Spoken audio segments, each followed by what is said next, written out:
Hey, hello guys, this is Imi from Imola Auto. Thanks for joining me again on my channel.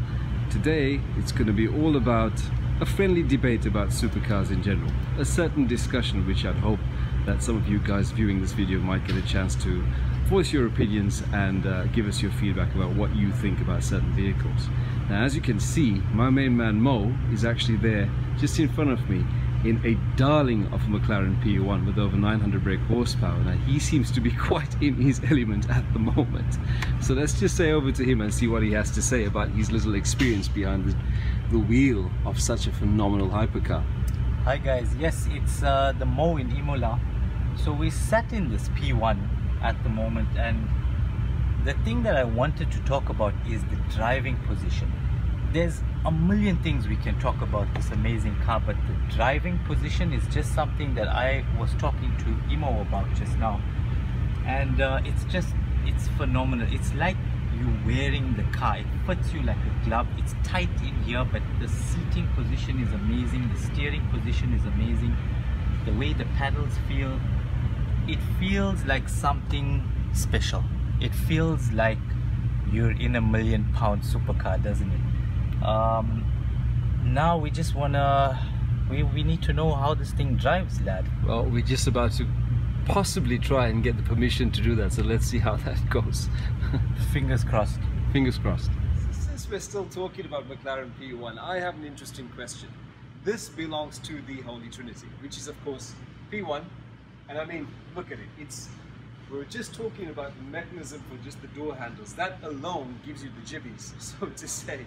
But with that you have Carrera GT, sorry, not Carrera GT, you've got the 918 Spider, I'm thinking about back in the early 2000s, and LaFerrari. So between LaFerrari, 918 Spider and P1 McLaren, which one would you have? I know which one I would, but I want to hear from my camera guy first. Okay, that sounds interesting. I would love to know which one you have. I mean, just look at this thing. Could you get the door there? Yeah, of course. Let's just have a look at this baby. Wow, wow, wow. Just look at this thing. It's incredible. In terms of looks, I think they all look phenomenal. The LaFerrari probably takes that cake. In terms of drivability, well, I think we're going to have to look at this, how everything just is exposed at the back here for efficient cooling. It's like that's Batman.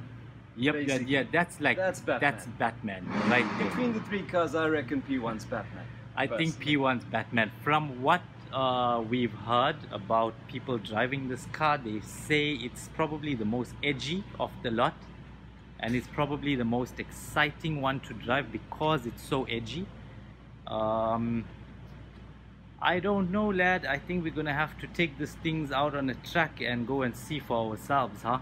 Well, that's something that we're working on right now. But personally, I'm a Ferrari man. I always have been. I'm gonna have to go LaFerrari simply because, well, it's a really tough one. Because it's the Ferrari. Yes, the Ferrari.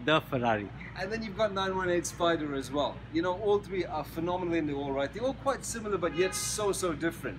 If you look at journalist reviews and if you look at previous reviews that have been going on since these three cars were launched, there's so much of difference of opinion. It's unbelievable. But ultimately, I say LaFerrari. Somebody else might of course differ. Mo thinks... I'm gonna go with the P1. He's gonna go P1. Okay, yep. So we've got a difference already. We'd like to know what else you guys think. And yeah, let us know. This is like, you know, the Holy Trinity always makes for interesting comments, interesting conversation, interesting opinions on it. So yeah, leave your comments down below, let us know. Okay, so we're in a pretty special place right now. This particular warehouse seems to have a huge variation of sports cars, supercars, some prestige and luxury vehicles as well. And that's not all of it. Downstairs there's even more, and then there's a front section with a whole lot of exotics, which hopefully we'll get to before the end of this particular discussion. Now, the reason why we're standing here is, again, about to create another debate. Now, we've had this discussion a lot of times, myself and Mo, about our top 10 garage, or what's in our top 10. As in, if you had the chance, money no object, which 10 cars would you have, irrespective or irrational of any sort of, you could say, or using your head, use your heart, what would you have based on your passions? And that always seems to change all the time. We seem to change our top 10 garage between the two of us at least probably once or twice a week sometimes. So we've thought, okay, let's try and make things a bit simple this time. So, and I'll ask you the same thing, guys and girls, actually. You know, this is for the dreamers. This is for somebody like us that hasn't had the opportunity or cannot really afford this kind of thing yet. But we have the aspiration, we have the motivation, and hopefully soon we'll be able to acquire one of these, and hopefully you would too. Now, out of everything that you see here, in and out of shot, and I don't know if you can see much behind me, but of course you've got an F12, there's a GT2 RS, there's a 911 Turbo, you've seen the P1 in the back, there's a couple of Aston Martins, there's quite a few Mercedes and BMW, there's a lot of Bentley, so you've got quite a good choice and quite a lot of difference. Which particular car would you have?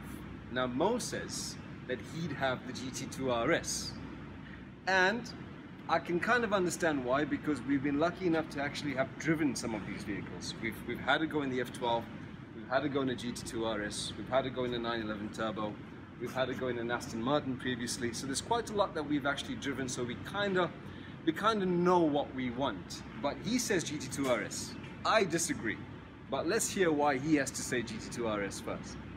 Well, look, I'm gonna go with the GT3 RS because is it the 2 or the 3? Sorry, it's the 3. The 3. This is the 3, yeah, and it's the naturally aspirated. It's 500 horsepower. Okay. It's look, there's a turbo next to it, and it's probably the faster car. Actually, it is the faster of the two cars, but it's about how this thing makes you feel. It's naturally aspirated. It's more rigid. It's more harder. It's a race. It's a track car.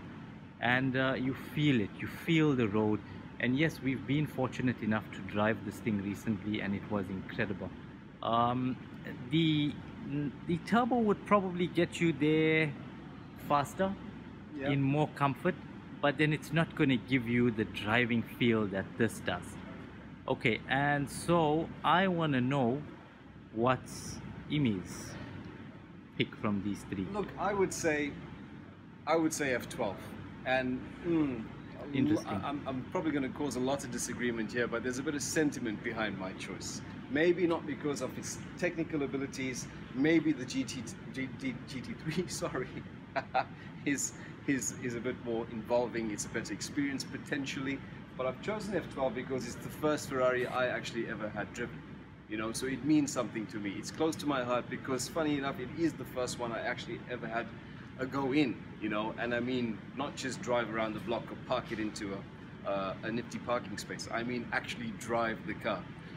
As well as being a V12, I mean, if you're going to have your first Ferrari, yeah, it's going to be V12. I'm sure it's going to be V12. Maybe not in a white, but a V12 Rosso Corsa as your first Ferrari, it's got to be done, maybe. And F12 is the last of the Pininfarina designs, you know, in terms of V12 models. So with these kind of things combined, I think for me it's pretty special. Saying that, going back to GT3, when we drove 911 GT3 recently, we could tell you a lot about how the vehicle behaved in terms of its steering, in terms of its feedback, in terms of its ride quality, in terms of how ferocious the upshifts and how quick the downshifts were. That naturally aspirated inline 6 and the feel that it gives you, and the rawness and the sound that it was theatrical, it was euphoria. It absolutely was. On the same day, we did actually have a go in a 458 Speciale Aperta, which we both agree, which is not here so we can't choose it, but we both agree was actually better. Am I correct? Yeah, I agree actually. But we couldn't, you know, like you saying, we could pinpoint everything we loved about the GT3 RS.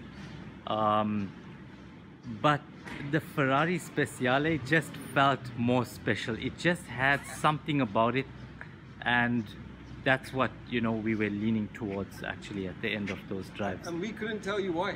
We couldn't tell you why. Well, we kind of have an idea, of course, because we're not driving blind, of course, and we have our senses about us. But it was just, it basically, the 911 was a 10 out of 10. The Ferrari dialed everything up to 11. That's the best way to put it. Yeah, I agree. You know? I agree. But in this company, again, we seem to have a disagreement between the GT3 and an F12.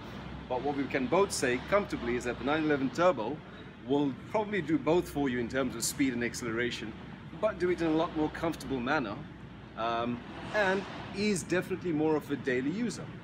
And that's what you want. If you had just one choice, one car that you had to choose from everything here, it needs to be usable, it needs to be durable, reliable, and it needs to be something that you can actually enjoy all the time. Yeah, I agree with you. So if you could choose one car from here, you would probably go with the hypercar, which is that P1 over there. But if you could only keep one car from this, you would probably go, I would probably go for a Turbo S because of the usability, and it's a daily driver, and it's probably one of the fastest cars in this garage. Awesome. We're just about to head downstairs and expand your choice. So let's see how that goes once we're done. Before we move on to view part 2 of Garage Talk, guys, don't forget to subscribe to our channel to voice your comments and your opinions, and let us know if there's anything that you'd like us to specifically review.